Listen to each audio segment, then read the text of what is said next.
Hi there, Glocal citizens. Welcome back to the podcast that inspires a borderless mindset around manifesting a new world. I am your host, Florence Adu, coming to you from Addis Ababa. I'm so excited. I have officially added another new country to my list of travels, and I'm looking forward to my adventures here for the next couple of days en route to Cape Town. I think I've kind of been giving you the story as I've been talking to guests these last few weeks.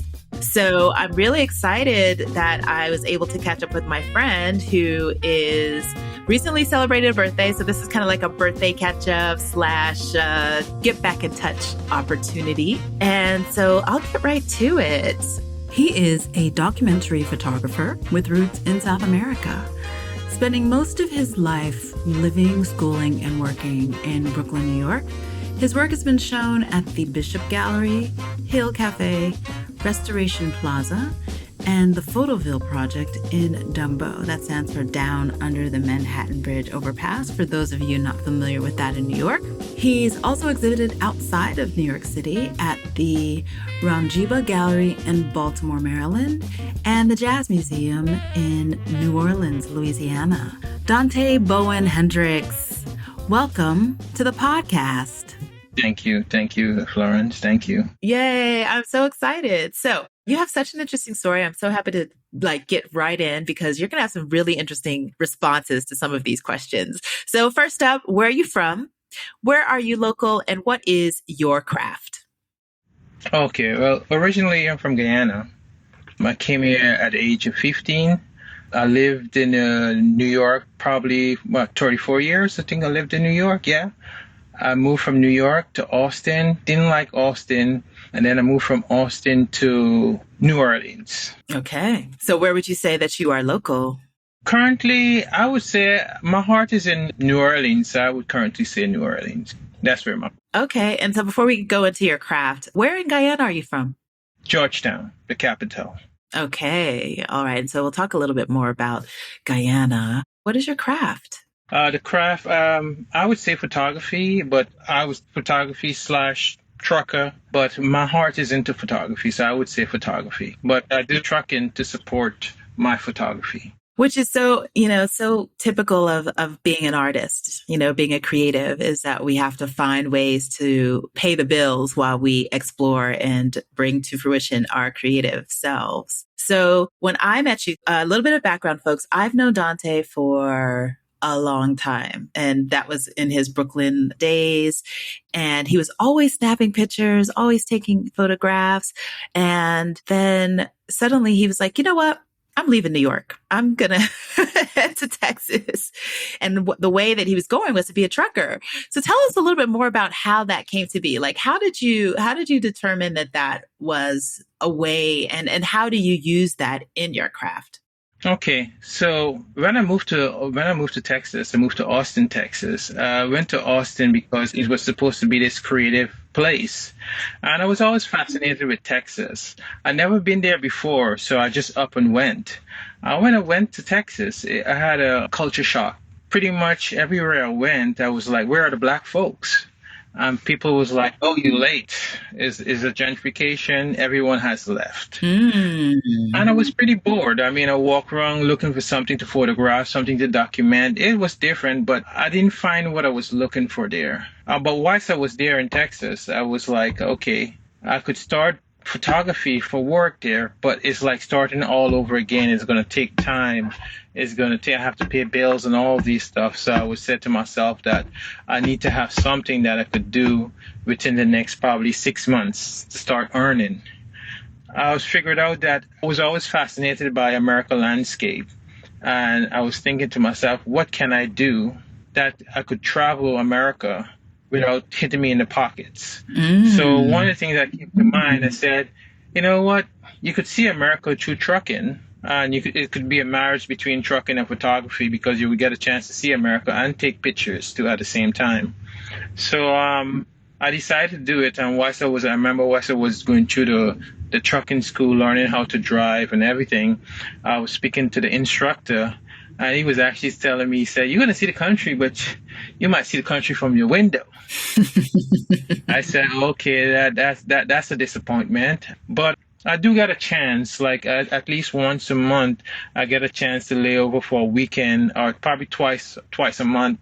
I get a chance to lay over in different cities, and that gives me the opportunity to take pictures. So before that, had you traveled in the U.S. very much? The only place that I went to much, I would say Florida. I've probably been to Florida like 20 times because I just love the beach. And also, what I like about Florida, it just reminds me so much of the Caribbean. You know, the food is there. There's different community. You know, they have the Cuban community, they have the Haitian community out there, and there's a lot of West Indian vibes out there. So I always enjoy because the food is familiar, the weather is familiar, the beach is familiar. So Florida was always my destination. Okay. Okay. So I want to talk a little bit more about the business of being a trucker. So what was the process like? How did you find which organization? I have a few friends who have bought trucks and have kind of got into that business. And I have another friend whose sister works for a logistics company. And so she manages truck drivers who are kind of all over. So I'm just fascinated by, I mean, folks, pretty much in every country, wherever we are, the way that we get our goods is by truck. And so I'm curious about what kind of loads that you typically take around and how you got into the specific type of trucking that you're doing. Well, first off, you got to ask yourself what you want to do in trucking because trucking have different genres. And I decided to do flatbed. A lot of people don't like it. It's much more physical. So I wanted to do something that is, at the same time I could get a workout or something to keep me active instead of just driving. Because you don't want to put on the weight or whatever. So I decided to do flatbed. And what I do in flatbed, I haul building materials. So pretty much from, like my last load, for example, was AC units. Or before that is steel. Our company haul a lot of steel to Mexico. So I usually go drop it off at the border. And pretty much what happens is that Mexico take the steels or whatever and they make different, maybe pots, pan, machinery, whatever. And you pick it up back from there and you distribute it around America. So you take the raw materials and go back for the finished good. Yeah. Wow. Okay. That's really interesting. And to make that decision. And so when I speak to you sometimes from the road, it's really interesting to get a sense of how professional it actually is. Because when you look at these old movies where they have, truckers who are going around, it looks like a hard life. And not to say it's not, but it seems like you're driving all the time and in the middle of the night and all these things. But tell us a little bit more about how it is professionally and how well you are able to have quality of life. Is what you make it. For me, sometimes I like adventure, as you know. I have a very adventurous spirit, so pretty much it's always like camping for me. I have a little bit of stuff that I need in here that I stay. I have a few stuff as long as I have my food. And at first, for me, it was difficult because you're away from your friends, you're away from all these activities. Like for me, I remember during the BLM protests, I missed all of that. And I was just dying, just watching everybody going out to different events. And I felt it. Again, you got to adjust. You learn how to work. It takes time, but you learn how to work the system. You come up with a system. My system, for me, as long as I get a chance to take pictures, that keeps me going. And I do get the chance to take pictures. Like, for example, there are certain places that I go that are my favorite. Like, I love going to California. I love the West Coast, the scenery there. So every time I go in there, as long as I see something that I want to photograph, I pull over. As long as it's safe, I pull over and take the picture that I. And that's what keeps me going. That's what keeps me happy. I like that. And just so everyone knows, we're actually doing this interview from his truck. He's about to take a little bit of a break, and he's going to tell us more about that when we talk about his craft as a photographer. But just so you understand that the idea of being a trucker, it's like a little apartment in there, and it's very livable, right? Yeah, it comes with you have your own closet, you have your own fridge, you have your own area. For me, I have I would call it a oven that I cook in. I have my weight set to work out. Pretty much, I have my books, my photography books. and I have Wi-Fi. And I have my laptop. So I have things to keep me interested. I have books that when there's certain areas you might not have good signal. Yeah. That's when I resort to my books. So yeah, so there's a lot, and also being here on the truck, you have the chance to create projects. Like we have a chance to journal a lot, a journal about a destination and everything, a journal about future projects that I want to do on the road. So those things keeps me moving. Yeah. Yeah. It's almost meditative being on the road. Yeah. Yeah. Got it. Okay. We talked a little bit, but I always like to ask why the where. And this why the where I want to ask more about your journey from Guyana to the US, because you mentioned that you grew up there and then you spent a large part of your life in New York. So tell us why the where. How did you come to be living, working, and playing in your home before life took you on the road? My dad brought me here. I was very passionate at the time in Guyana. I was into cycling. I used to race. I was a cyclist. And at the time, I remember my grandmother. I grew up with my grandmother, and pretty much she was like, you're getting at an age I can't keep up with you. It's time for you to go and live with your dad. So I came over here, and my dad knew how passionate I was about cycling. The first day that I came, the next morning, he already had a racing bike for me. Wow. And my racing gear. The following morning, the first place I saw in America was Prospect Park, because that father with me and he took me to the park, and I started training. I would start doing loops in the park. I love it. That's actually how you, I think we knew each other before we knew each other, right? Oh, we actually met. You used to walk the park. You used to walk in the opposite direction. Yeah, I would run. Yeah, I'd be running. Run. Yeah. Yeah. I came here for me, I wanted to be a pro cyclist. And as you age in the sport, you know that cycling is not an easy game. It was very hard game. So you figure out that you got to move on to your next. Yeah, it's got to move on to the next. Yeah. Yeah. So before cycling and living in Guyana, tell us a little bit more about your favorite experiences before leaving as a young adult. So when I was leaving Guyana, it was the most exciting time in my life. The last 2 years where I came to America it was just amazing. I didn't want to come. At that particular, I was having so much of a good time. How was it for me? Well, I grew up with my grandmother, so pretty much my grandmother was I would say a Christian or a devoted Christian. So she had me in the church. I was an altar boy. Yeah, I wasn't too fond of that. I was a Boy Scout, so I joined the Boy Scouts, and I was Boy Scouts because, again, as you know, I love adventure in my life. So we've been exploring Guyana, going camping. So every weekend we had somewhere to go. So it was fun doing that. And I got a chance to see a few countries too. Like I got a chance to see Suriname. I got a chance to see Barbados. And the funny thing, coming here, there was going to be a jamboree in Florida. I came here that said year. So I got a chance to see different places with being a Boy Scout. It was always an adventure for me. I was always exploring, even in Guyana, cycling, we used to cycle to different parts, different region. Like I used to like to watch the races, like motorcycle race or car race. So every week at a certain time, we would ride up into the country, probably like a 10-hour ride into the country so we could watch races. Yeah. Wow. It sounds like a great early upbringing. It is. It was, I always remember it, and I always said my childhood, when I look back on it, compared to most, it was very adventurous. I get to meet all walks of life with people from my country. I had a good time. I had a rich childhood. I would play soccer. I was a big fan of soccer. So on Sundays, this is how it is for me on Sundays. I remember because I was an altar boy, I had to go to do the 7:00 mass as a server. And most of my friends, none of my friends went to that particular church. It was a Anglican Catholic church, St. Sid Wells. And I would leave that church and I would go over to a Baptist church where all my friends would attend. And it was much more fun because everybody would play instruments. Yeah. It had a vibe. Right. It had a vibe. And Sunday school, so you would attend Sunday school.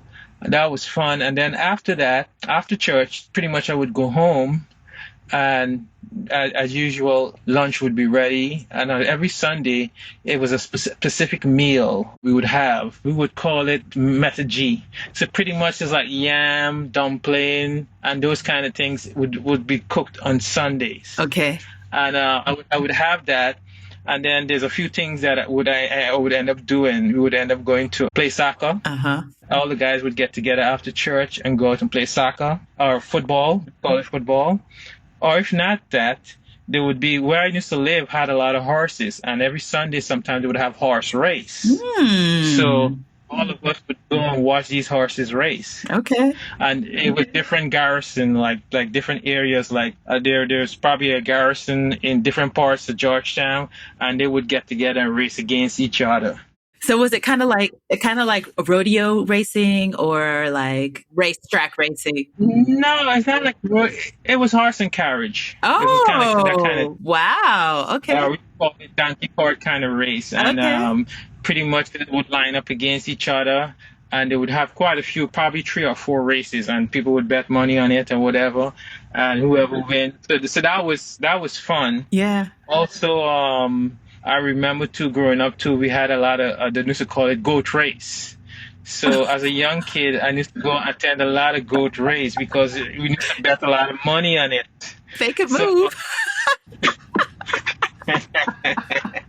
So the goat race was pretty interesting. I remember winning a derby the first time and winning a lot of money watching goat race. So that was fun. Okay. And then on a Sunday evening, there's a place called the Sea Walls, where there's the Atlantic Ocean, and Guyana is below sea level. So during the time when the Dutch occupied Guyana, they built a dam, pretty much that they call a wall. So pretty much on Sundays, Sunday evening, everyone would go and hang out there. So you would get together with all your schoolmates or friends from your neighborhood, and all of us would go on a bike ride. We'd go on the sea walls, and we would admire all the girls or admire. It was a place to be. Everybody, if you're riding motorcycles, a place to hang out.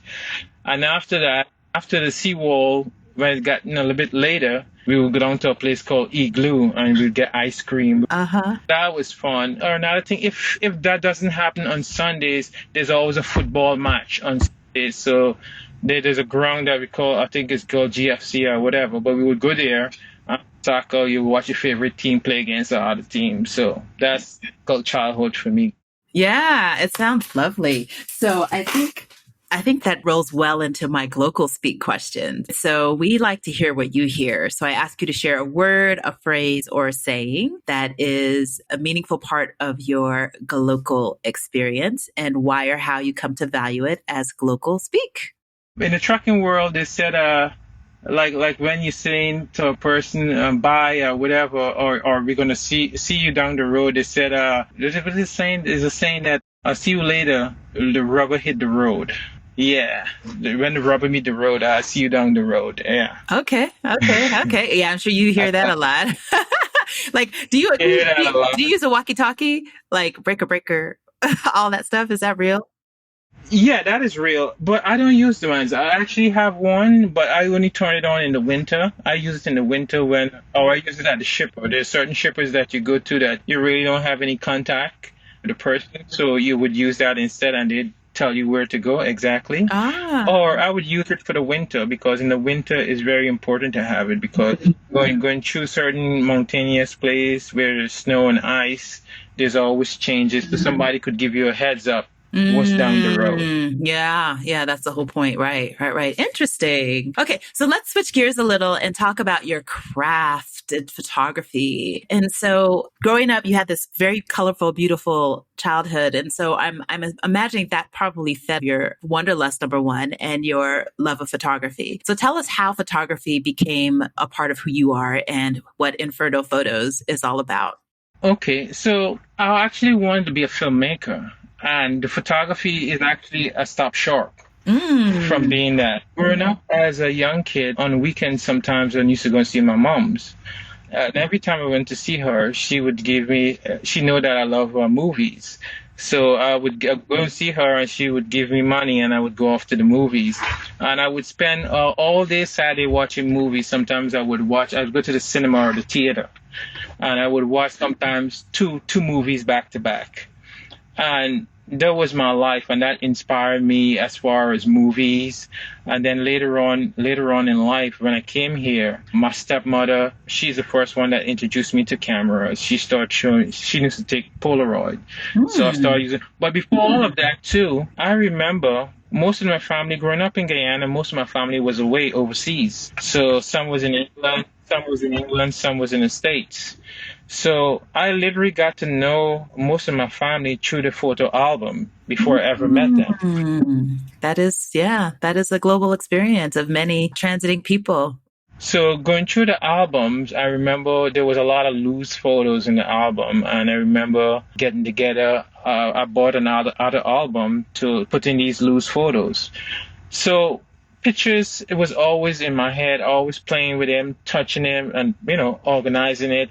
So that was part. So I understand at an early age the importance of photography because it documents a record.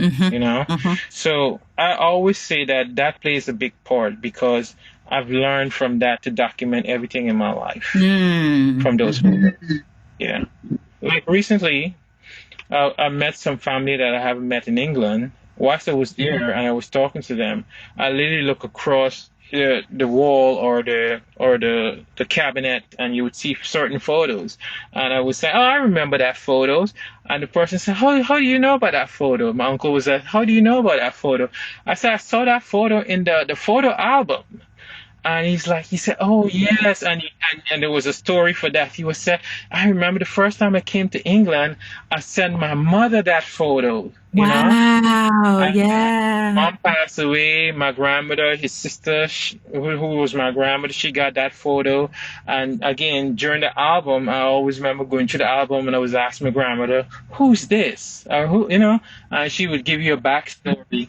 So all of that to say, that's how, again, I get introduced with the family. Like everywhere you go, you would see a picture and you would point to that picture and say, "I see that picture. That picture's from the album." And they would tell you when it was sent, what was the situation. So you get a little backstory and a little bit history from all of that.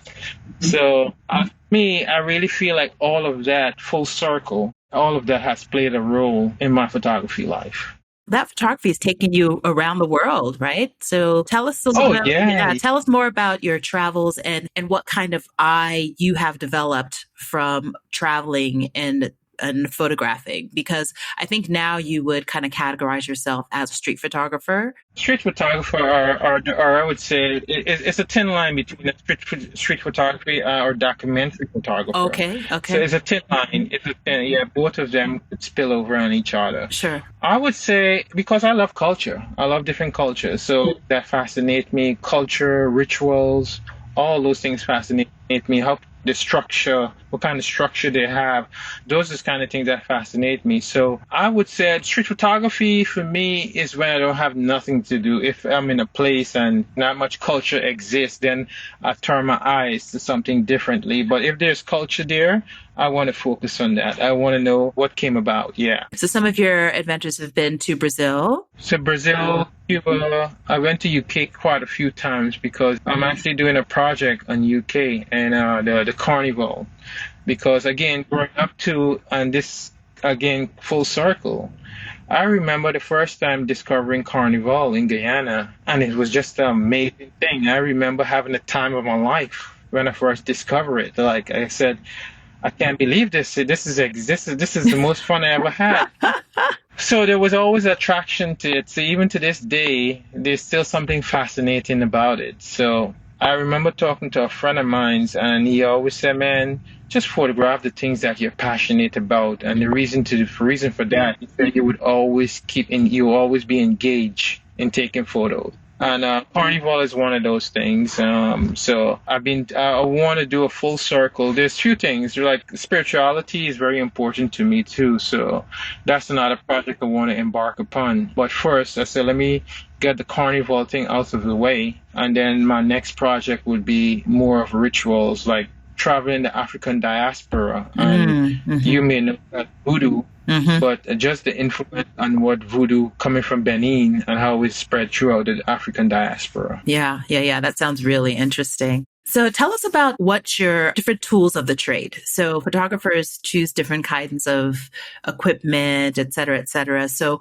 what's your preferred camera and the type of film and why? My medium is film photography. Again, film photography is just, I just love the look. It's not perfect. I hate when pictures that look so clean and perfect. It's like, it's no characters. So film for me have character. So I gravitate towards that mostly. And, I use a lot of vintage old camera. Now my trusted is a Leica M6, and that's travel around with me on the truck. I used to take all my pictures with. And also I have a Fuji 6W690. And I use that format like when I'm doing landscape. It takes much more details. So I use landscape photography. Okay. The two cameras that I travel with. I love black and white. The reason why it's less to worry about. It strips everything down. It just deals with the person itself. It just deals with the character of the person, the look of that person. It gets rid of all the color. So it's very important to use that. I love the black and white. Colors have its place. Like recently I started focusing more on color photography because sometimes, actually shooting the carnivals had got me into using much more color because it's like, and even Cuba, I remember going to Cuba for the first time and shooting color. That was my first time shooting color in a long time, was in Cuba. And I said to myself, all this color and all this beauty in these colors around you, you have to shoot color. It have its Carnival too. I learned that you have to shoot color in Carnival. You just can't shoot black and white. For that, I use Kodak Portra. It's pretty pricey now, but to look uniform. So I basically stick with what I usually use. Right. As pulling together a body of work, right? A body of work, yes. So speaking of that, I know that you've had a few projects and you've had a few exhibitions, and I think one of them culminated in a book that's out. So tell us about that project and what it was about. That project came about out of frustration, being,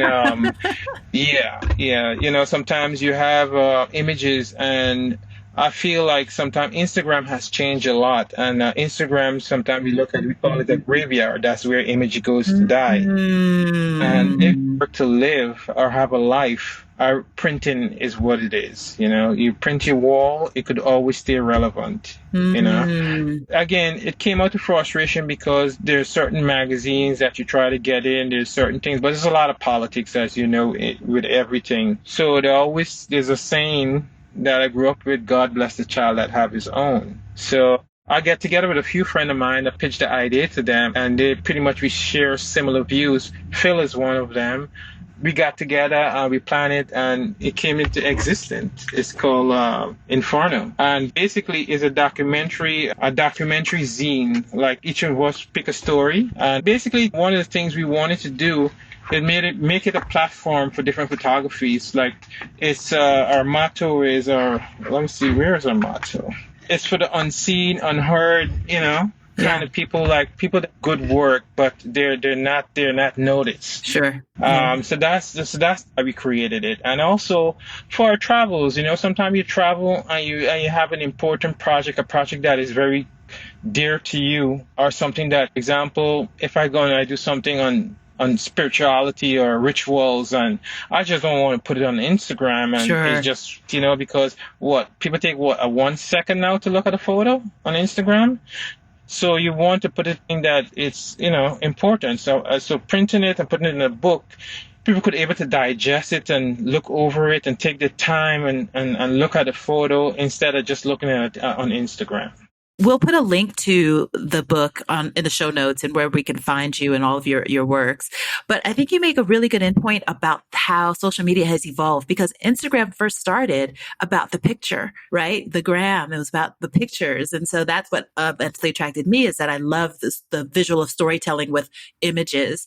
And as most things social media and attention getting, it has transitioned into it's more about the moving picture, more about the reels, and then the algorithm and how sales plays into it. So there really aren't any more pure art type of platforms.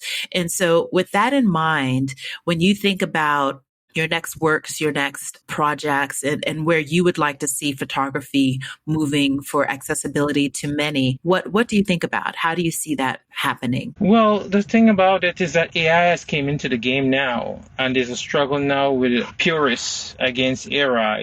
There's a set of photographers, including me. I'm one of them that believe in the art of photography and the process.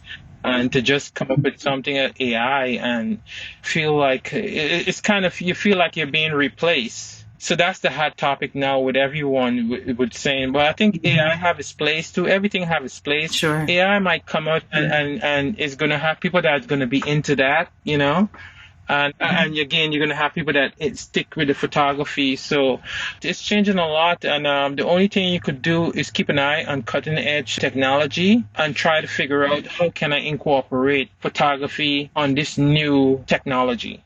Yeah, I can dig it. So you have an exciting weekend coming up. What's going on? What are you doing? So currently, it's kind of funny that my last load that I had actually dropped off outside of DC in Virginia, and I realized that the Palestinian rally is happening tomorrow, and I figure, you know what?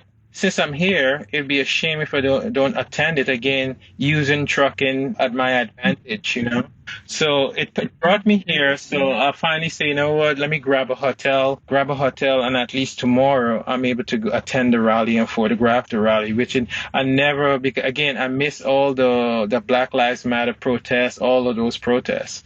And this is my first DC event. So I can't wait for that. My dilemma right now is just to shoot black and white or to shoot color. And I feel like with the Palestinian flag, and a lot of people are going to have a lot of expression, they also in their flag have the red, black, and green color. So I feel like I'm thinking in my head, maybe I should shoot color. And part of me that love black and white so much is saying that, I should shoot black. So I decided I'm just going to shoot both. Yeah, that's what I was going to say. It's like, do both. You'll be there. You're there for a mission. So I guess the challenge is that when you catch one in one, you can't do both at the same time, right? I can't do both. Yes, you got to pick one. Exactly. So there's a moment that you're going to catch in black and white, and then there's a moment that you'll catch in color, and it's going to be a whole storyline. So speaking of, have you ever worked with the photo assistant, like in terms of building out your practice and things like that? Is that something that you see specifically also as you move into, or if you still think about filmmaking? Well, that's something too. You asked me a question earlier about photography, where you think it's going. And at some point too, I'm saying to myself, as much as I love photography, because what I've noticed with photography and filmmaking or video record, you can't do both. You have to pick one, because every time you pick up a camera to record on a camera, you see a picture that you want to take, and you're kind of like, So you realize that you have to pick one. But I figure that later on, probably in the next year or two, I'm going to start. For example, there's certain trips that I want to do. And I've been thinking about another project for a long time, and I've been talking about it. And I'm trying to get together with Phil and, as you know, Cisco. And pretty much Guyana, back in the days, Guyana was called the Wild Coast. And that include the Guyanas, meaning that it was English Guyana, Dutch Guyana, and French Guyana. Today now, those places are called Guyana.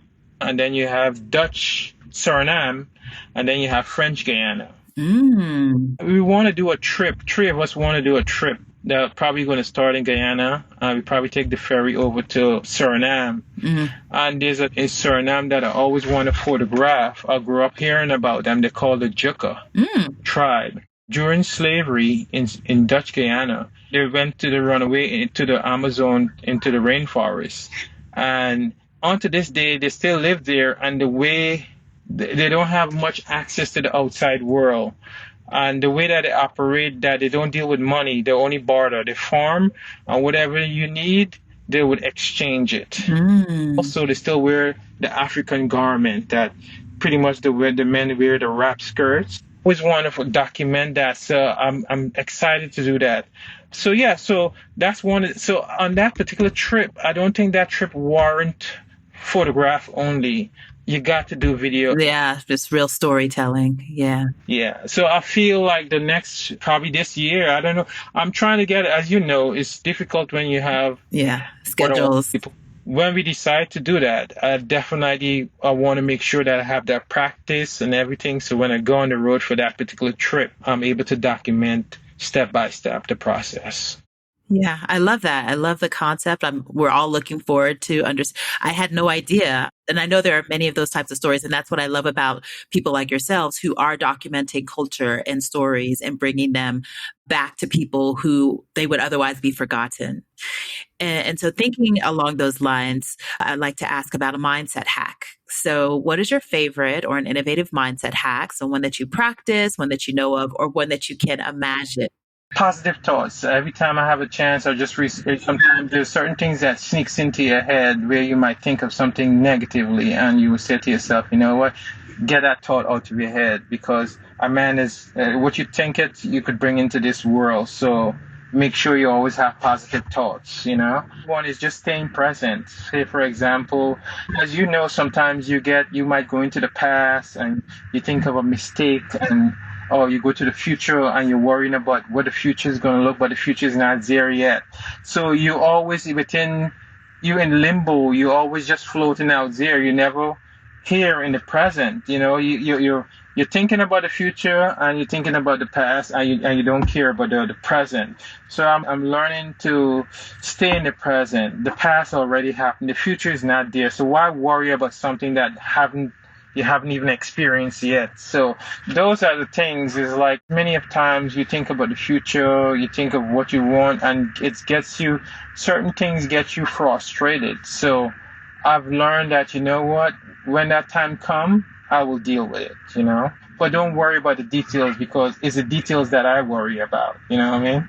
Yeah, presence is all there is, actually. I was listening to a physicist talk about it, and literally the present is all that we are and all that everything is. So that's the way to move forward and just be. So I like that a lot. So Dante, we know that you love to watch, we know that you love to read. And so getting a little bit more into, I know that your leisure is a lot of, taking photos and things like that, but we're curious about the Dante that's not working or driving or taking photos. What do you do for you? I usually put in the context of, are you a reader, a watcher, or a listener? And if you can share some of your favorite reads, watches, or listens, or what else do you do to be present?